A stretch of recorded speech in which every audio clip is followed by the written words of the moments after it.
അവസാനം വേടന് ലുക്കൗട്ടുമായി. ഇനിയിപ്പോൾ railway station, bus സ്റ്റേഷനുകൾ, പബ്ലിക് വരുന്ന സ്ഥലങ്ങളിൽ, പഞ്ചായത്ത് വെയിറ്റിംഗ് ഷെഡുകൾ, അവിടെയൊക്കെ വേടൻ്റെ പടം വച്ച് ഇദ്ദേഹത്തിനെ അറസ്റ്റ് ചെയ്യണം, അല്ലെങ്കിൽ കണ്ടുപിടിക്കുന്നവർ പോലീസിൽ ഏൽപ്പിക്കണമെന്ന് പറയും. ഇനാം വയ്ക്കാത്തത് ഭാഗ്യമായി, ബാക്കിയെല്ലാം വെച്ചു. എന്തൊരു ഗതികേടാണ് ഈ സമൂഹത്തോടാണ്. വേടനോട് എനിക്ക് ഒരു എതിർപ്പുമില്ല. വേടനല്ല പ്രതി, കേരള സമൂഹമാണ് പ്രതി. കേരളത്തിൻ്റെ സമൂഹമാണ് ഒന്നാം പ്രതി. വേടനല്ല പ്രതി.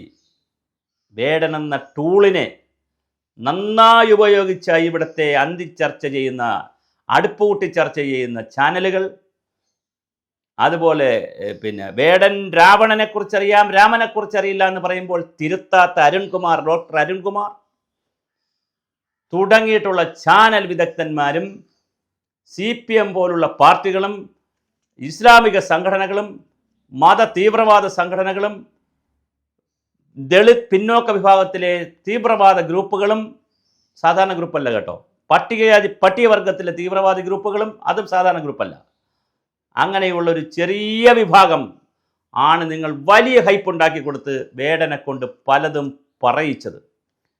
വേടൻ പലതും പാടുമ്പോഴും ഡാൻസ് ചെയ്യുമ്പോഴും ഒക്കെ വേടനോടൊരു മിതത്വം പാലിക്കണമെന്നും, വേട ഇങ്ങനെ പോയാൽ താങ്കൾ പിടിക്കപ്പെടും, താങ്കളുടെ സ്വഭാവം കൂടി നന്നായിരിക്കണമെന്ന് പറഞ്ഞു കൊടുക്കാൻ ഒരാളുമില്ലാത്തതിൻ്റെ ദുരന്തമാണെന്ന് വേടൻ അനുഭവിക്കുന്നത്.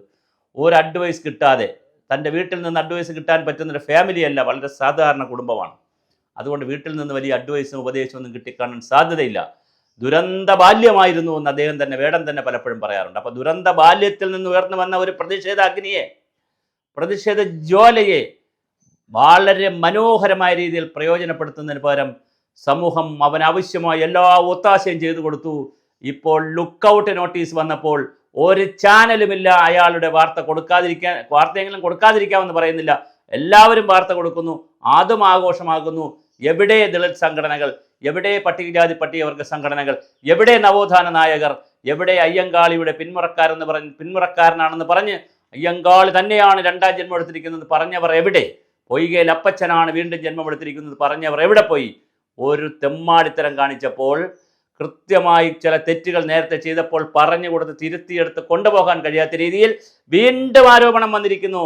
വേടനെ ലുക്കൗട്ട് നോട്ടീസ് വരുമ്പോൾ വേറൊരു വിഷയം കൂടി കോടതിയിൽ വന്നിട്ടുണ്ട്. അത് ചെറുതല്ല.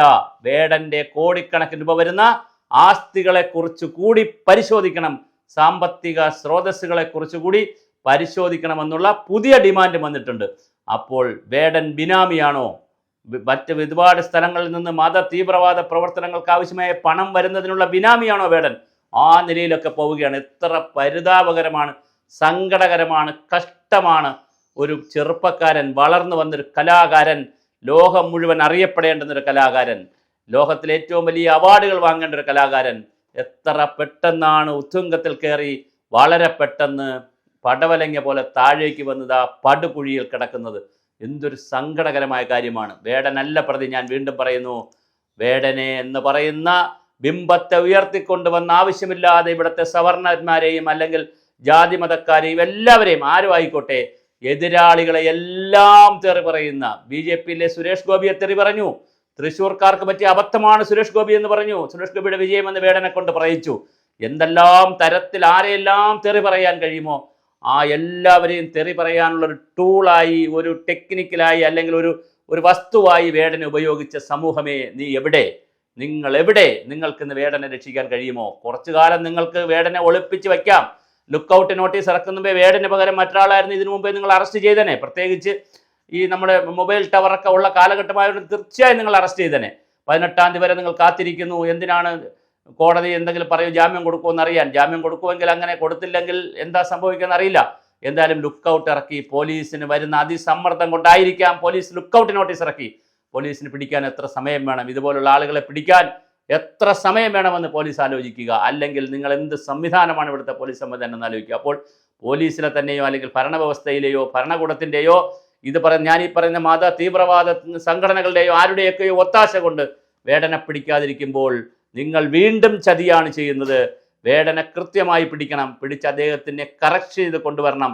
അദ്ദേഹം ഈ പണി ഇതിൽ ചെയ്യുന്ന അദ്ദേഹം നല്ല സംഗീതം ചെയ്യട്ടെ. ഈ അദ്ദേഹത്തെ കറക്റ്റ് ചെയ്തെടുക്കണം. ചെറുപ്പക്കാരനാണ്, അല്ലാതെ ഒരു കാരണവശാലും വേടനെ നിങ്ങളിങ്ങനെ ഉയർത്തിക്കൊണ്ടുവന്നു, അതുപോലെ താഴ്ത്തിക്കളയുകയും ചെയ്യരുത്. തീർച്ചയായിട്ടും വേടനെ മറ്റൊരു കണ്ണുകൊണ്ട് വേണം കാണാൻ. വേടൻ എന്ന് പറയുന്ന കലാകാരൻ നമുക്ക് ആവശ്യമുണ്ട്. വേടൻ്റെ ജാതിയും മതവും വർഗവും ഗോത്രവും പോലുള്ള ആഭിചാര പ്രക്രിയകളും അധിക്ഷേപങ്ങളുമെല്ലാം നമുക്ക് ഉപേക്ഷിപ്പിച്ചെടുക്കേണ്ടതുണ്ട്. ഇപ്പോഴും സമയം താമസിച്ചിട്ടില്ല. വേടൻ അടിയന്തരമായി ആരെങ്കിലും വേടനെ സംരക്ഷിക്കുന്നുണ്ടെങ്കിൽ വേടനോട് കീഴടങ്ങാൻ പറയുക. പോലീസ് സ്റ്റേഷനിലോ കോടതിയിലോ കീഴടങ്ങാൻ പറയുക. എന്നിട്ട് വേടൻ നിയമ നടപടികൾ നേരിടട്ടെ. ഇനിയും പെൺകുട്ടികൾ ഇവിടെ കരയാതിരിക്കട്ടെ. സാമ്പത്തിക സ്രോതസ്സുകൾ ഉണ്ടെങ്കിൽ അത് കണ്ടുപിടിക്കപ്പെടട്ടെ. അതുപോലെ തന്നെ വേടൻ്റെ സ്വഭാവത്തിൽ ആവശ്യമായ മാനസാന്തരം വരട്ടെ. അങ്ങനൊരു വേടന് പണ്ട് മാനസാന്തരം വന്നപ്പോൾ ഇന്ത്യക്കൊരു രാമായണം കിട്ടി, ലോകത്തിനൊരു രാമായണം കിട്ടി. രാമായണ മാസത്തിൽ ഈ വേടനും മാനസാന്തരം ഉണ്ടാകട്ടെ.